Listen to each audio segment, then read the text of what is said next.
எந்த ஒரு தலைவனும் பாதிக்கப்பட்டா மக்களை சந்திக்கணும்னு யாராவது ஆசைப்படாமல் இருப்பாங்களா? அவர் எவ்வளோ வேதனையில் இருப்பார்.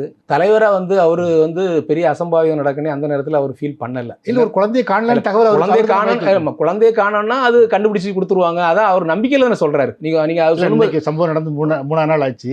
ஆமாம், இன்னைக்கு வரைக்கும் விஜய் அங்கே போகலை, போய் பார்க்கல. வந்து தவாக்கோட 2ஆம் கட்ட தலைவர்களோ யாருமே போய் பார்க்கல. வந்து அவர் குழந்தைக்கு என்ன ஆச்சுன்னு வந்து அவர் உணர்வுபூர்வமாக வந்து உடனே வந்து தோழர்களே தம்பிகளே எல்லாம் வந்து அந்த சிறுமியை கண்டுபிடிச்சு கொடுங்கன்னு சொல்லிட்டு தான் போறாரு.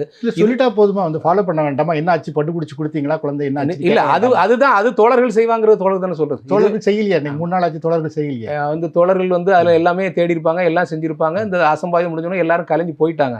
ஆனா நீங்க கேட்க வாரீங்க இன்னும் போகலைன்னு கேட்குறீங்க.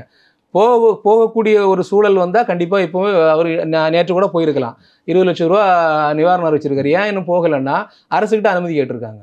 எந்த ஒரு தலைவனும் பாதிக்கப்பட்டா மக்களை சந்திக்கணும்னு யாராவது ஆசைப்படாமல் இருப்பாங்களா? அவர் எவ்வளோ வேதனையில் இருப்பார்.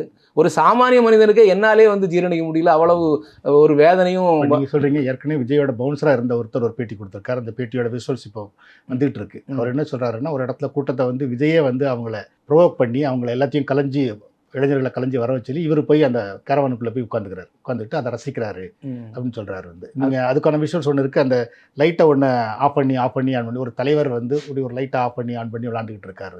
இல்லை, அதெல்லாம் வந்து இல்லை ஏற்க முடியும். அதெல்லாம் வந்து ஏற்க முடியும். எந்த ஒரு தலைவரும் எங்கள் தலைவரை பொறுத்தளவில் ரொம்ப ஒரு ஹியூமன் பீயிங்ஸான ஒரு தலைவர், ரொம்ப உணர்வுபூர்வமான ஒரு தலைவர்.